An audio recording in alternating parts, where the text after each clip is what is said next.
Vivien Leigh was born in India on Guy Fawkes Day, the 5th of November 1913. The child of Vivien made her first stage appearance as Little Bo Peep at the age of 3 and a half. She was given a song to sing, but she didn't sing.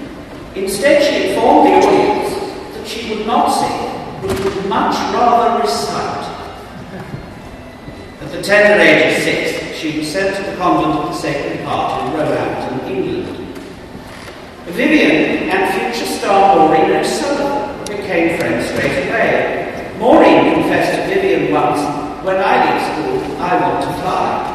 I should be a pilot." To which Vivien replied, "Well, I want to be an actress, a great actress."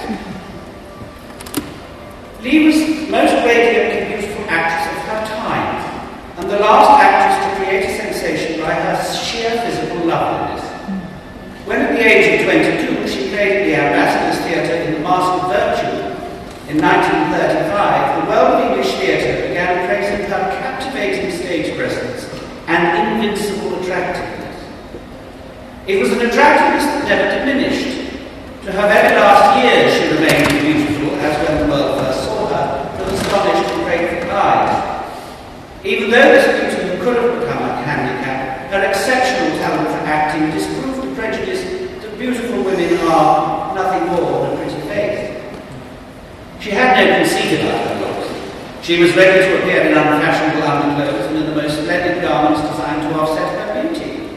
She had the courage to reinvent herself and explore other areas of the performing arts by tackling with the unbroken spirit of the world of musicals when she appeared in the Broadway production of Tovarich, doing this with such great success that she received a Tony Award for her performance.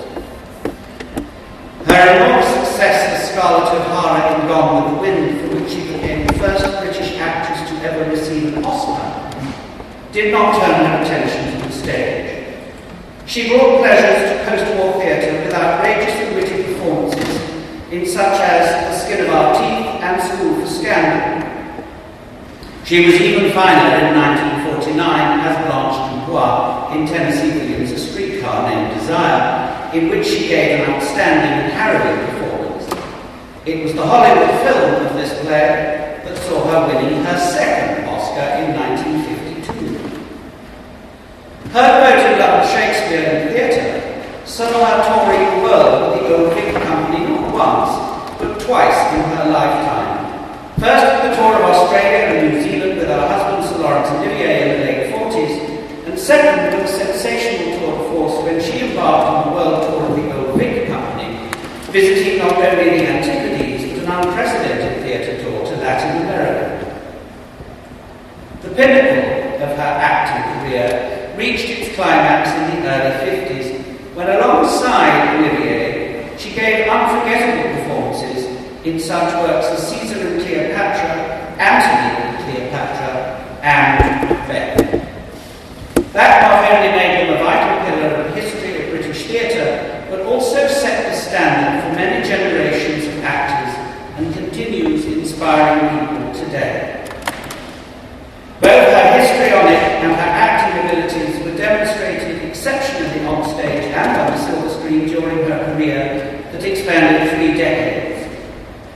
It was a very sad day, not only for her family and friends, but also for English theatre and the film industry, when her life came to a sudden end that July of 1967.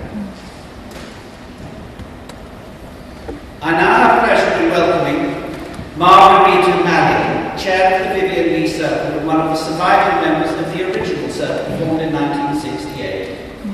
Margarita had the pleasure of meeting Miss Leigh and will now say a few words.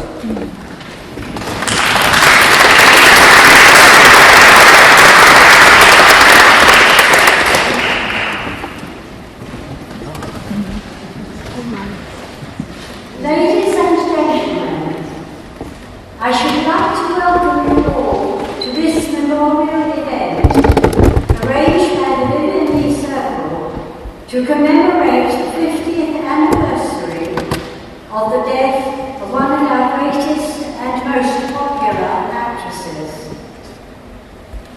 We are delighted to have her grandson, Mr. Rupert and his daughter Sophie with us on this evening, and also Mr. and Mrs. Tarquin Olivier. We are also happy to welcome distinguished guests who worked with Miss Leigh or had some connection with her. Among them, Mr. Trader Faulkner, who will speak to us later. Mr. Woodhouse, who gave a most interesting lecture for us yesterday to begin our week of events. We also welcome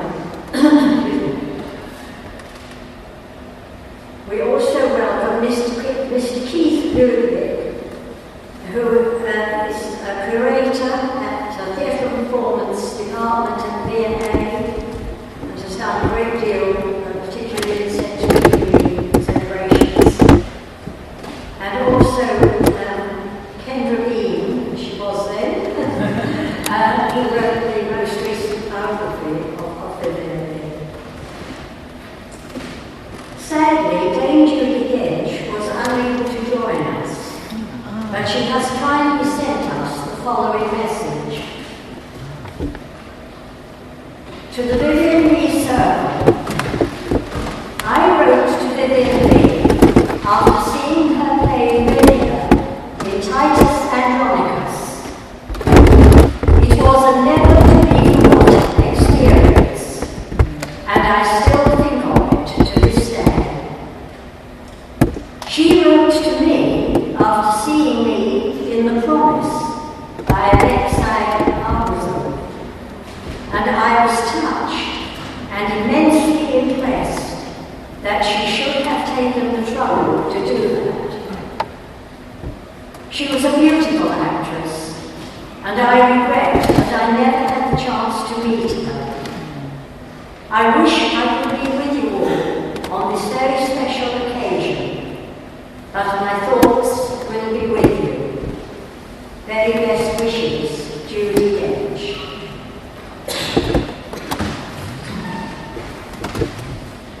We also welcome Mr. and Mrs. Dixon Cress, and Dixon Cress was a neighbour of Miss Leigh, together with her brother, when they were children, and visited her often. Mrs. Elvira Bonnet, who knew Miss Leigh and has come from her home in Spain to be here, and will pay tribute to her later. And many of our Vivien Leigh Circle members, many of whom have come from overseas to be with us. And two people who, like myself, were members of the original Vivien Leigh Circle, formed in memory of her soon after her death. Thank you all for coming this evening, and a very big thank you also to Alejandro and Kevin Franks for so ably organising the events of this week, in conjunction with V&A, the National Portrait Gallery, and Queen Mary University, to whom we also tender our grateful thanks.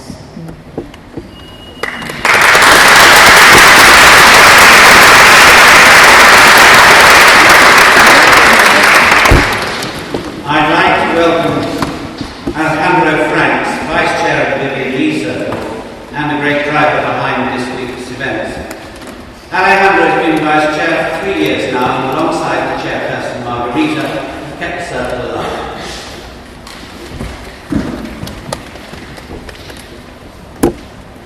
Ladies and gentlemen, members of the family and friends of Miss Leigh, distinguished guests, and fellow fans. On behalf of the Vivien Leigh Circle, I would like to say that we feel so humbled and grateful by the welcoming reception this event has been received among fans, academics, and organizations. We express our immense gratitude to each and everyone who have not only put a pause on their busy lives, to be here on such important occasion, but also traveled from all over the world to London, the place Vivien loved the most. I think a special mention is needed for those joining us from California, New Mexico, New York, Seattle, Canada, Australia, Russia, Spain, Poland, as well as the Londoners and from many other places in the UK and Scotland. Did I miss any city? Okay, among the people here this evening, we are also privileged to have with us not only family and friends who attended the first memorial to Vivien Leigh in August of 1967, but also surviving fans such as Margarita, Pamela, and Elvira. And it's quite emotional that 5 decades after, they are all here again reunited to remember Vivien's life. After the successful events in 2013 to celebrate her centenary, I had this vision that her 50th anniversary would be a perfect moment to remember her life from the personal perspective of her fans, who gave her their unconditional love and support through thick and thin, during her lifetime and even today.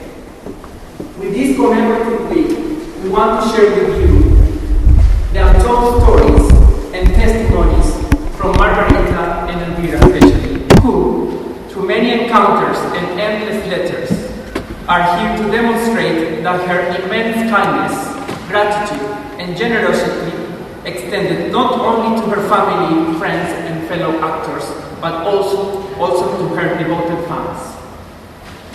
It is simply extraordinary that 50 years after her departure from this world, Miss Leigh is still remembered and highly regarded so frequently, especially in the past 4 years.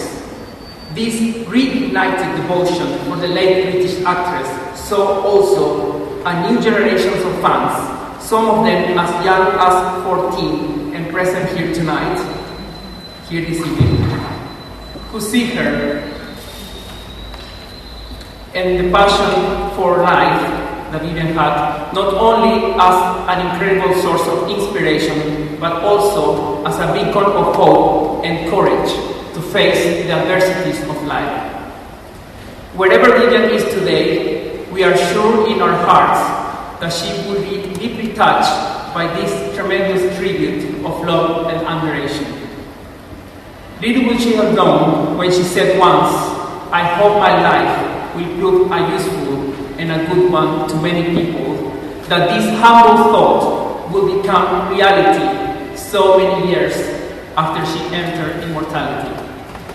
Finally, we would like to make a charitable contribution in Vivien's memory to the charity Sane UK and their outstanding work to stop stigma and change mental health for good. We are going to raise money through the profits on this event, and we are going to also sell some raffle tickets with some amazing prizes to be given on the Sunday the 9th at the Queen Mary University. And we are very pleased to announce that the law firm Clifford Chance will kindly match whatever funds we raise during the events. Alongside my husband Kevin France, who has helped me making this event possible for all of you, I sincerely hope that this week of celebrations we prepared with all our love and passion become a celebration of life that we can all take home and remember with joy for many years to come. We offer you a warm welcome to the Vivien Leigh 50th Anniversary Week.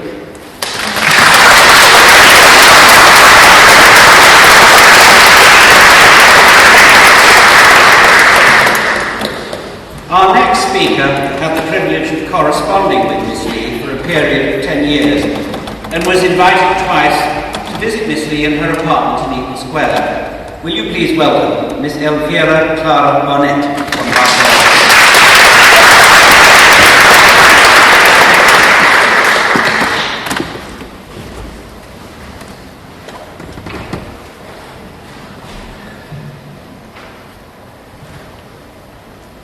Vivien Leigh, 1967, 27. God bless you. God bless you. With these simple but nice words, she addressed the last time to her faithful Spanish man, Mr. Tila Martinez, who was the last person who could see her in life. She took her in her last months with a lot of love and respect, not moving from her side until the end of her existence. This lady had been born in a small village of La Rioja in Spain. She passed away last year at age 94 years in full powers. She performed as a maid, housekeeper, and sometimes even as a cook. She was sent to Vivien Leigh from 1963 to 1967. I think that these gave words all Robert Vivien said goodbye to the lot of fans who along the few years she lived, allowed her and continuing now remembering her. The privileged ones who were lucky to be able to meet her and to admire her wonderful theatre performance, and also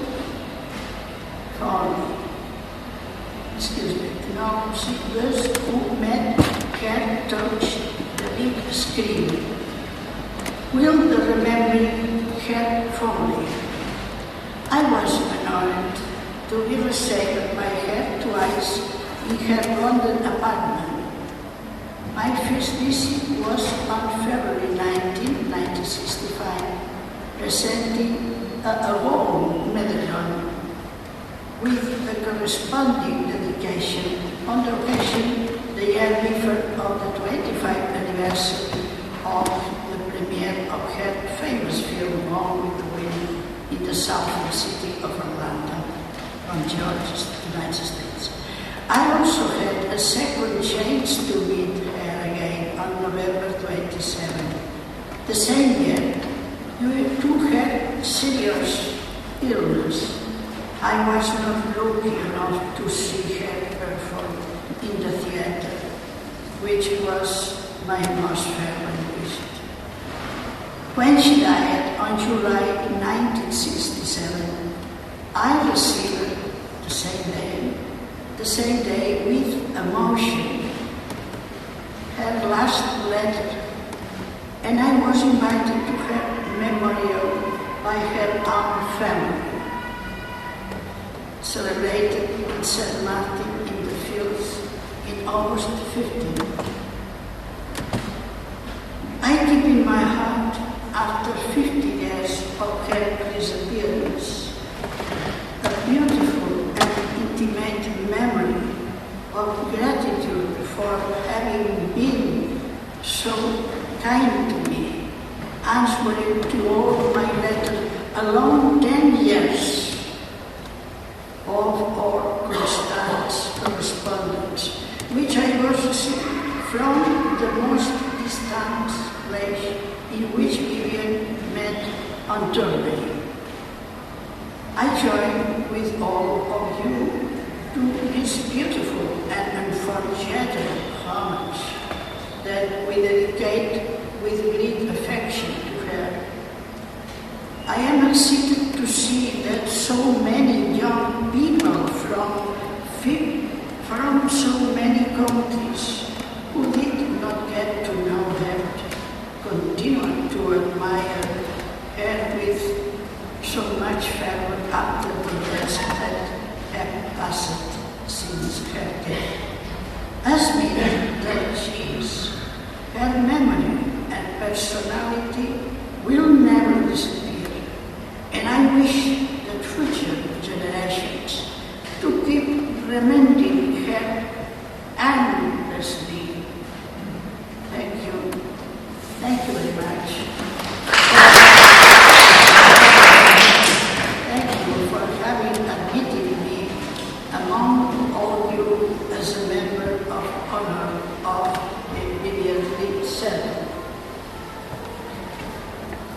I sent a warm greeting to her dear family, grandchildren, who may never have, and the great-grandchildren who have not been able to know her, but that throughout the magic of celluloid can always continue to admire her.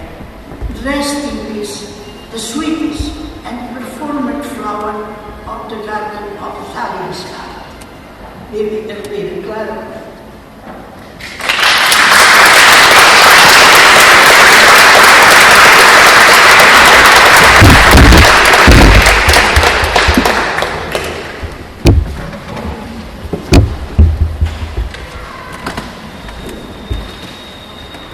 We have a musical interlude now by the young talented Ekaterina Walter, who has come especially from Russia to share an emotional song she wrote and produced for Vivien. The song is simply entitled Vivien, and the lyrics are in your memorial program.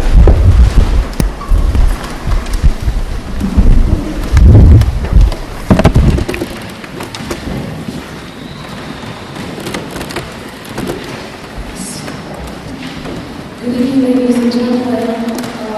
It's a great honor to be here today before my song, which I dedicated to an amazing, outstanding lady, Miss Vivien Leigh. I would like to perform it tonight to you. Thank you for your attention.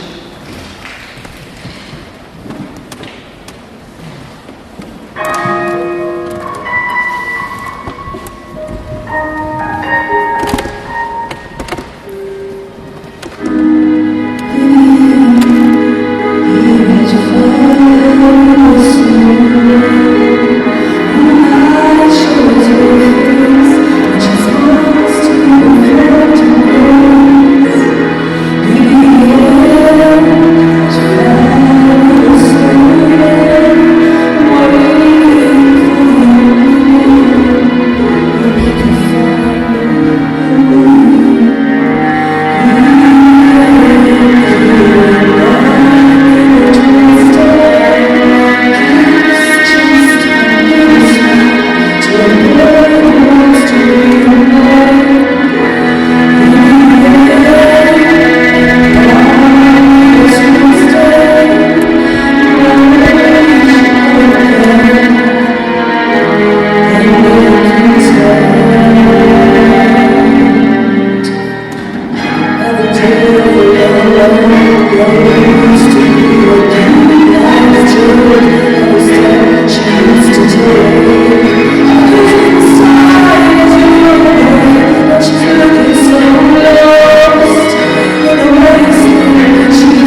theatre, such as Laurence Olivier and Trader. Trader professes a huge love for Vivien and will now entertain us with some of his memories of working.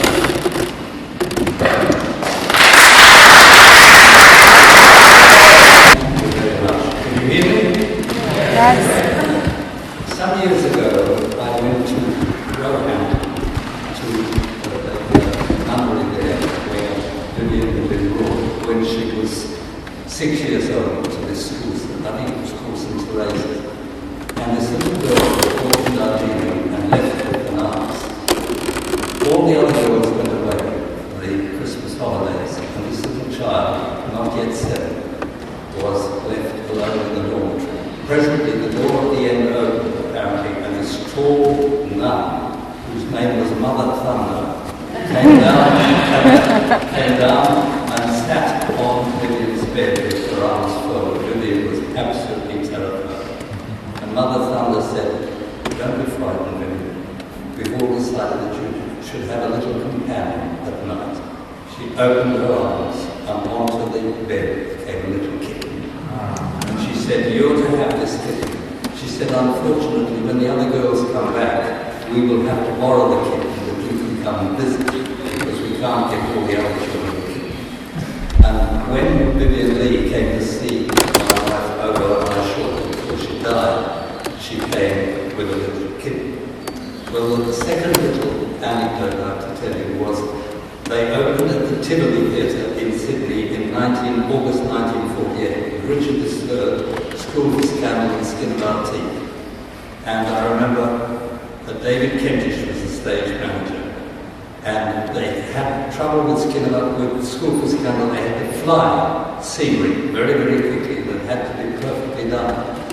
And of course, Laurence Olivier was afraid that maybe the Australians wouldn't get it right. Anyway, we were told to wait, and so Laurence would come on. I was an extra hood over my head, and I was in the crowd of Richard III. Presently, this immaculate man, we'd all seen on the screen with the lob shoes, the West End suit, and the Garrett tie, came on. And David Kentish said, "I think we're going to have a little problem with Mario. He's a bit bullshit."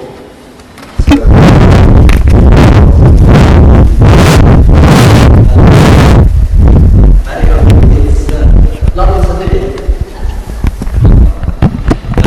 Mario, Sir Laurence Olivier.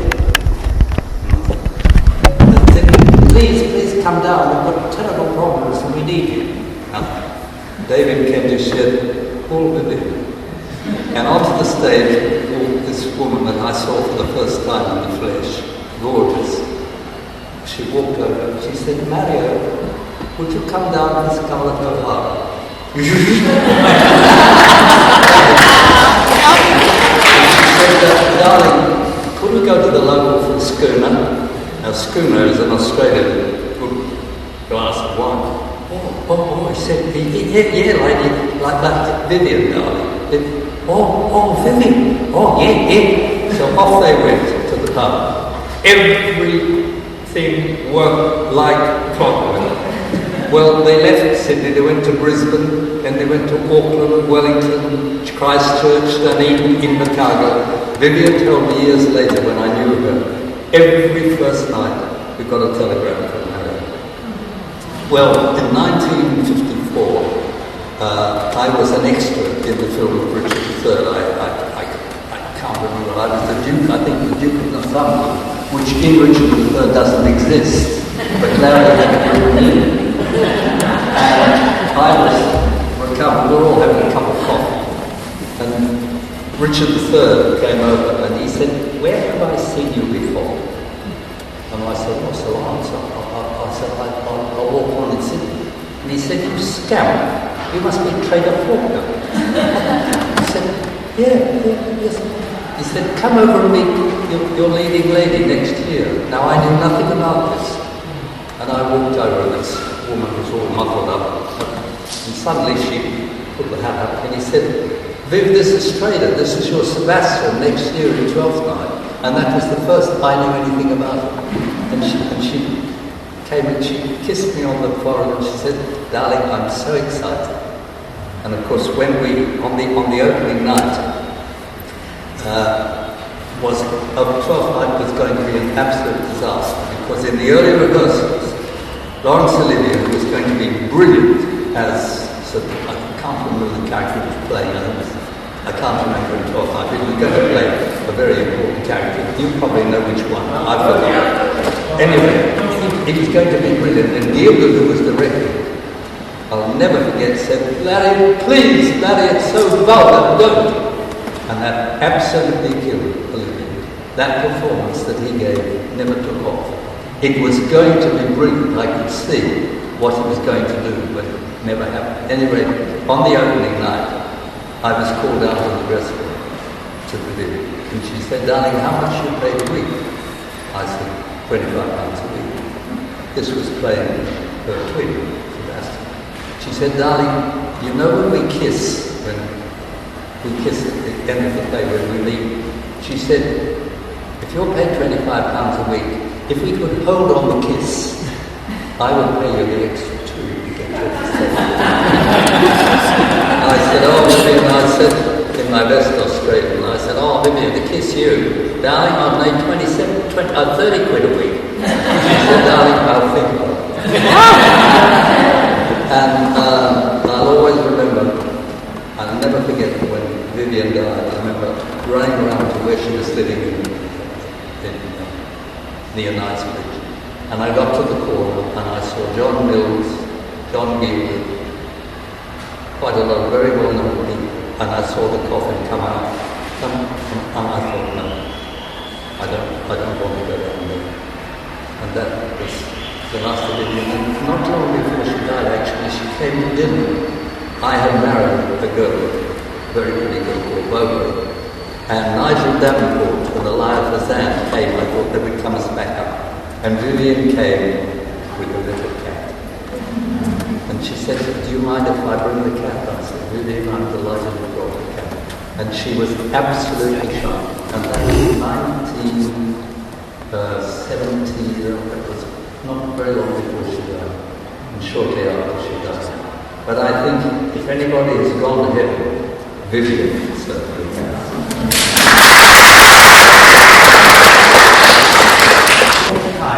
I believe Rita is going to do a reading, is that right?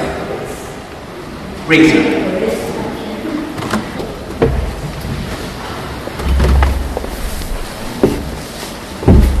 I became a fan of Vivien Leigh and her then husband, Laurence Olivier, when I first saw them on stage in the delightful comedy The Sleeping Prince in 1954. Previously, I had loved their performances in the film Lady Hamilton, which I saw as a child, and been greatly impressed by Olivier's film Hamlet.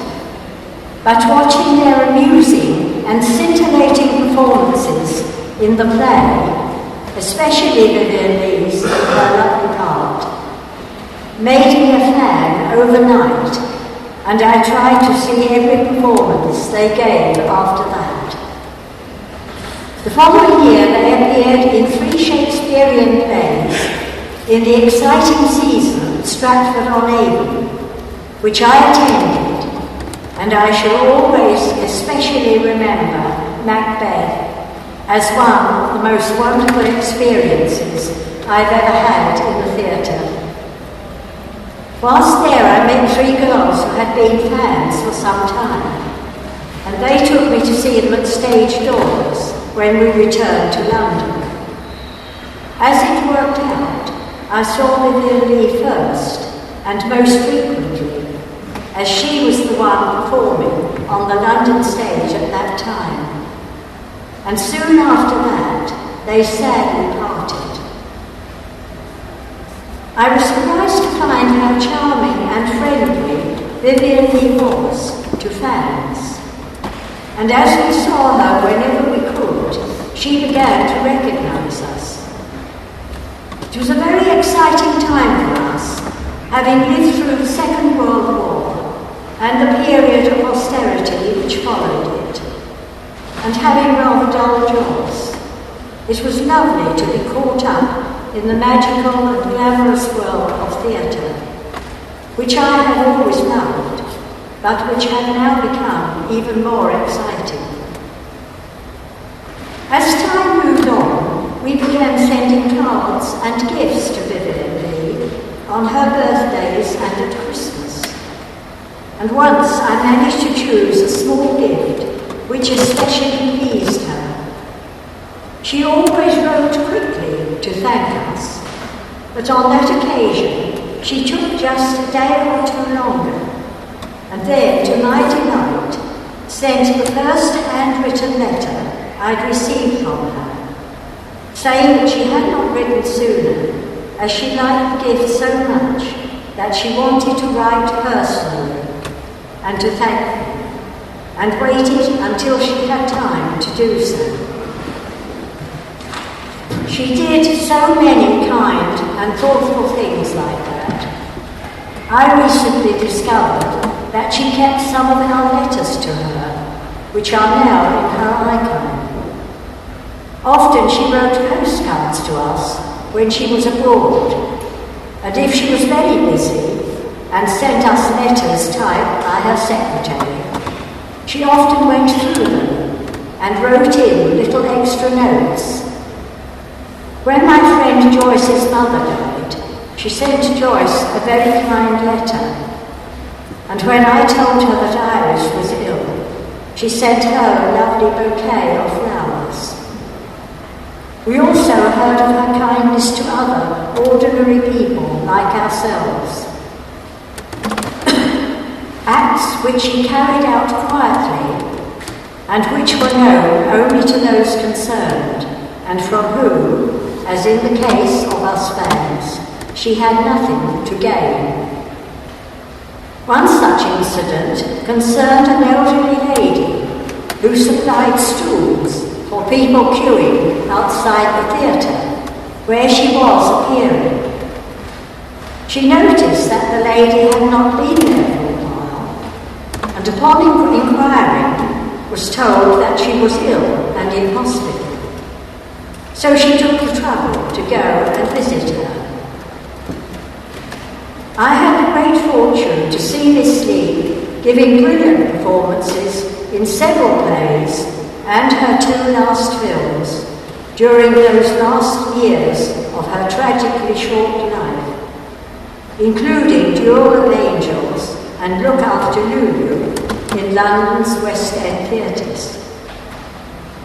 When we heard that she was to lead an Old Vic tour to the Antipodes and South America, and would be rehearsing at Finsbury Park Empire, we went to see her, arriving at the stage door, and to our surprised delight, she invited us in to watch a rehearsal of The Lady of the Camellias, which was such a joy and privilege for us. Afterwards, she came and chatted with us, and told us how happy she was, as she had just been to see her newborn second grandson, who was such a lovely baby. We gave her a mascot to wish her luck on the tour, and when she was in Australia, she wrote and told us that our mascot was on her dressing room mirror. We corresponded with her through her long tour, and also when she was starring in the musical Tvallich on the New York stage later. After she returned to England, we would, sadly, only see her a few more times, as her life was nearing its end, although, of course, we did not know this then. We still kept in touch by correspondence with her, and Iris and I were happy to visit her in her dressing room when we saw her in the play La Contessa in Manchester. We knew a little of her tragic mental illness, health problems, and admired the way that she overcame them so bravely and kept working and living life to the full. When we heard that she was to appear in the West End stage in the brilliant play A Delicate Balance. We were thrilled. But then our hopes were dashed as we heard that she was ill with TB. Though with her usual great courage, she was preparing for the play from her sickbed. We sent her a get well card and a box of chocolates, and received a handwritten card from her, thanking us and saying that she had shared the chocolates with one of her grandsons. I don't know which one.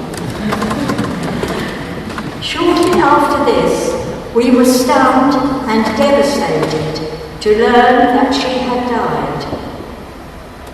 A memorial service was held for her at St Martin in the Fields, and her secretary sent admission cards to us 3 fans with a note telling us that she knew Miss Leigh would have wished us to attend it, as she had always appreciated our loyal support.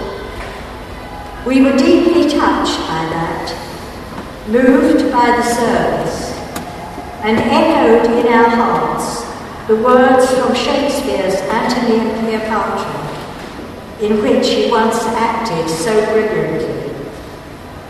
Now boast thee death, in thy possession lies, alas, unparalleled. Quoted by Sir John Gilbert at the end of his tribute to her, and on her plaque at the end of the church. I have remembered her with great affection through all the years since, and I am so glad that her centenary was celebrated so wonderfully and was so well responded to by so many people of all ages. A worthy tribute to a great stage and screen actress who was also a lovable human being. Finally, I would mention that I had hoped that she might have turned to God before she died, and I had been encouraged in this hope by reading a newspaper report at the time, which said that she had a book of the writings and prayers of St. Francis of Assisi by her bed when she died. This has been confirmed quite recently by more than one person, and I should like to conclude by reading the famous words which, according to Dirk Bogard, in a book of his I recently discovered, were underlined in the St. Francis of Assisi book by her bed. Grant that I may not so much seek to be consoled as to console, to be understood as to understand, to be loved as to love. For it is in giving that we receive, it is in the pardoning that we are pardoned, and it is in the dying that we are born to eternal life.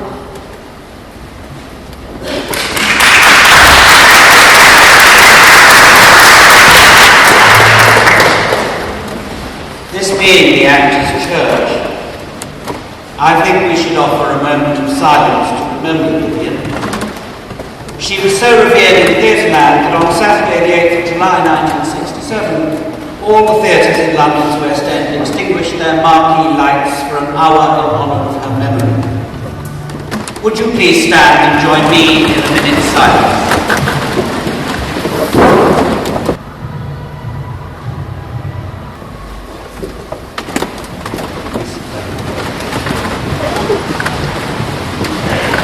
I'd like to ask Kevin Franks, Alejandro's husband, who worked closely with him behind the scenes, to lead us towards the end of this memorial. Thank you.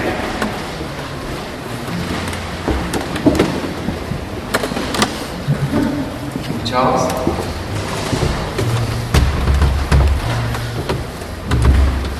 As this evening comes to an end, we would like to quote the words from Sir John Gilbert on the day of Vivien's memorial in August 1967.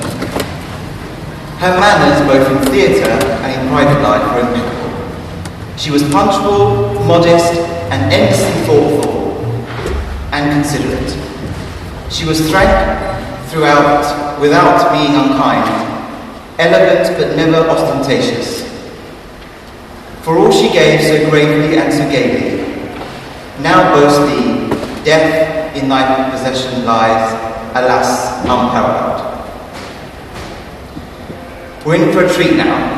To mark this anniversary, Irene Georgescu, who's here from Romania, a devoted fan of Miss Leigh, has created a beautiful video montage tribute for Vivien, which reminds us all of the great talent she was.